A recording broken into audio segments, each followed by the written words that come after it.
시진핑이 군사의 주석으로 중국 군부서열 1위라면 실질적으로 군을 지배하는 군부서열 2위는 장류샤입니다. 중국 최고 지도자 옆에는 항상 군부의 실세가 있었고 중국 최고 지도자는 그들을 통해 군을 지배해왔습니다.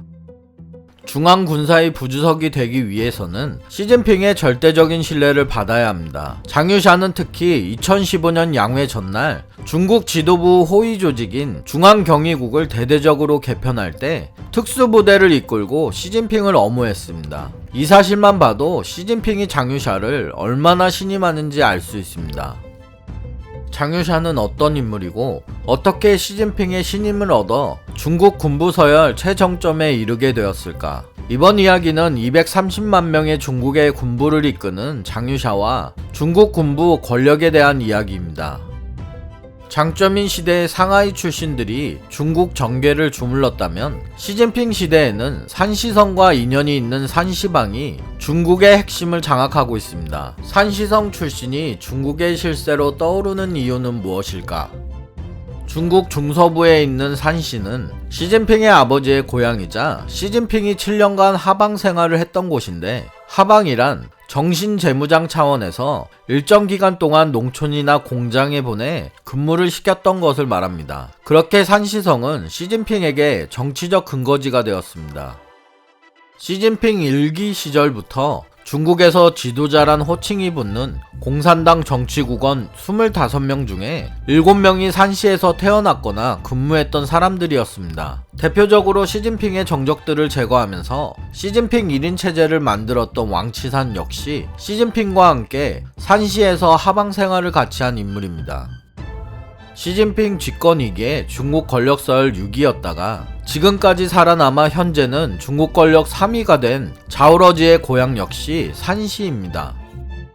시진핑은 군부 역시 산시방으로 채웠는데 국방부장과 총참모장 모두 대표적인 산시방이었습니다. 시진핑에게는 산시방 출신이라는 것 외에도 중요시 생각하는 게 있었는데 자신처럼 태자당 출신을 찾는 것이었습니다. 태자당 출신을 군부 고위직에 올려 시진핑 주변에 배치할 경우 군권을 강화할 수 있고 혹시 모를 사태에 대비할 수 있기 때문입니다. 시진핑에게는 이 모든 조건을 가진 장군이 바로 장유샤였습니다. 장유샤는 산시방이며 태자당 출신이었고 시진핑에게는 가장 믿을 수 있는 장군이었기 때문에 중앙군사의 부주석으로 중국의 군부를 이끌 수 있었습니다.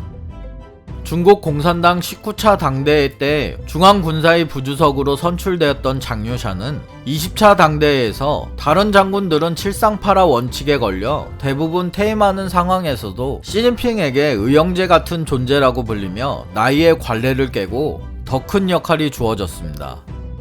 장유샤 아버지는 1927년 마오쩌둥을 따라 진강산에서부터 국민당에 대항했습니다. 1955년에는 중국군 최고 계급 상장에 진급했고 1973년에 총후군부 부장을 끝으로 퇴임했기 때문에 장유샤 역시 아버지의 후광 덕분에 군에서 승승장구할 수 있었습니다.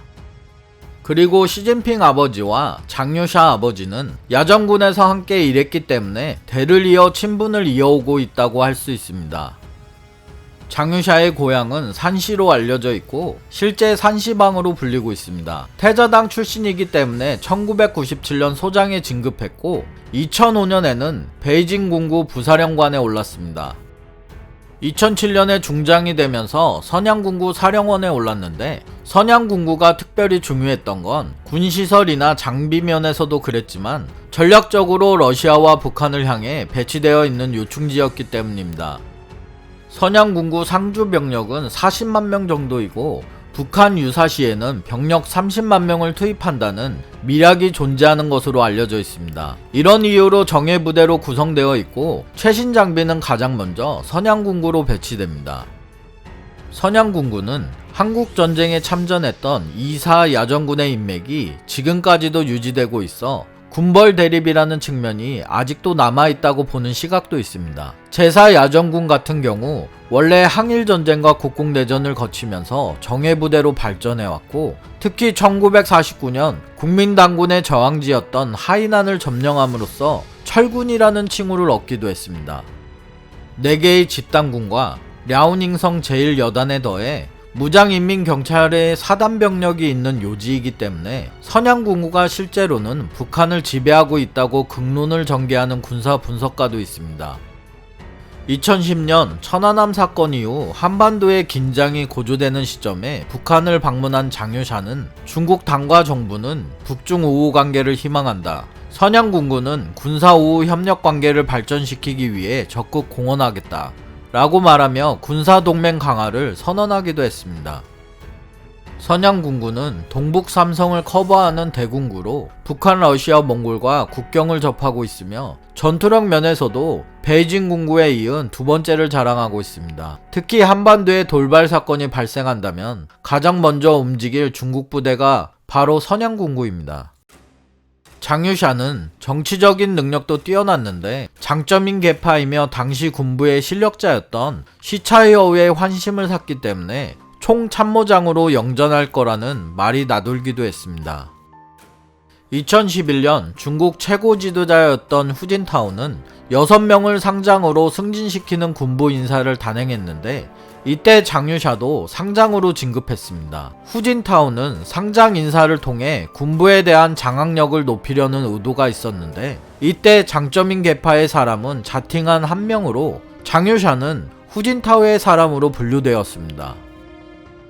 이때 장유샤가 후진타오 인사였지만 군역에서는 시진핑에 가깝다는 관측이 있었는데 장유샤의 정치적 능력이 그만큼 뛰어나다는 걸 알 수 있습니다. 위에서 말씀드린 대로 장점인 상하이방이나 후진타오의 공산주의 청년단 그리고 이제 막 떠오르는 권력 시진핑까지 장유샤가 연결되지 않은 곳은 없었습니다.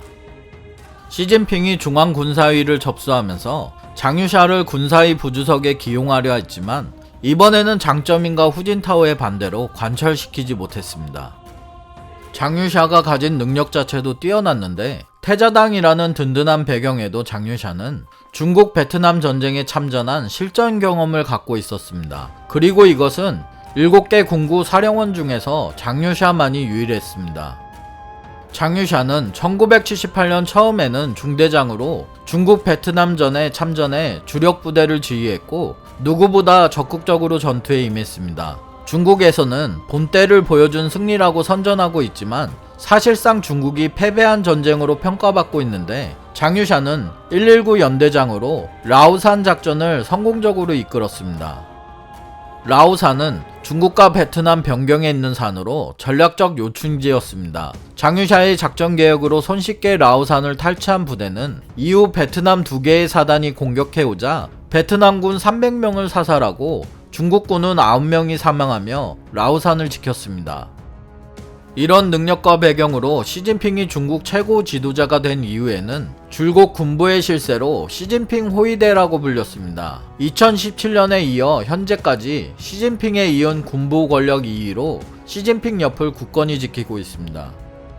시진핑은 세상을 떠난 최고 실력자 덩샤오핑이 후계자에게 남긴 가르침을 충실히 따르고 있습니다. 최고 지도자로서 근무 시간 대부분을 인민해방군 간부와 함께 보내라 라는 유언입니다. 시진핑은 당 총서기에 오른 지 1개월 만에 광둥성을 찾았을 때 5일간의 방문 일정 가운데 3일을 군기지에서 머물렀습니다. 홍군 출신인 아버지의 후광으로 군부의 경력도 쌓았고 중앙군사위 요직을 거치기도 했습니다. 하지만 군을 시찰할 때 시진핑은 군대는 당의 절대적인 영도력을 지지하고 당의 명령에 따라야 한다는 걸 명심해야 한다 라고 말하며 인민해방군에게 충성을 다시 한번 상기시켰습니다. 중국 전문가들은 당이 제일이라는 시진핑의 확고한 자세는 거대화된 군 앞에서 중국 최고 지도자들이 느끼는 불안감을 나타내는 것이라고 말하고 있습니다. 인민해방군이 힘을 키울수록 다루기 어려워지고 공산당 정권을 유지하려면 군을 제대로 통제하지 않으면 안 되기 때문입니다. 시진핑이 만들고 자랑했던 로켓군 비리와 관련해 리상푸 국방부장이 갑자기 사라졌을 때 리상푸를 직접 기용한 장유샤도 다음 조사될 가능성이 매우 크다 라는 말이 돌았습니다. 그리고 장유샤도 군사회의에 불참하면서 많은 이야기가 나왔습니다. 하지만 장유샤는 상산포럼 기조연설 자리에 리상푸 대신 나타나 건재함을 증명했습니다. 여기서 잠시 중국의 국방부장 자리에 대해 알아보자면 상장 계급의 군서열 4위 중앙군사위원이지만 부부장도 없고 군에 대한 인사권도 없습니다. 이것은 마오쩌둥을 제거하려던 린비아오가 도망치던 중 몽골에서 비행기 추락으로 숨진 뒤 쉴 것 없는 자리가 되었기 때문입니다. 미국에서도 중국의 국방부장 직급이 미국 국방장관보다 낮다며 카운터파트로 군사위 보조석을 요구해왔습니다. 여담으로 최근 중국에 재미있었던 일은 양회 폐막의 상징적 행사였던 중국 권력 서열 2위 총리회견이 30여 년 만에 폐지되었다는 것이었습니다. 그래도 중국 권력 서열 2위이고 중국 국무원의 수장인 총리라는 자리가 시진핑 1인 권력 체제에 얼마나 작아지는지를 알 수 있습니다. 2020년 리커창 총리가 중국인 6억 명의 월 수입은 1000위안에 불과하다 라고 말해 당시 시진핑이 자랑하던 샤오캉 사회가 되었다는 것을 정면으로 들이받은 일이 있어서인지 시진핑은 권력 서열 2위 총리가 가장 돋보일 수 있는 기회를 제거해버렸습니다. 중국에서는 정치와 외교는 국가 주석인 시진핑이 경제는 총리가 맡아왔습니다. 하지만 이제 시진핑은 경제 분야도 직접 챙기고 있어 중국의 미래가 더욱더 재밌게 흘러가고 있습니다. 다음 영상도 재밌게 만들겠습니다. 구독 부탁드립니다.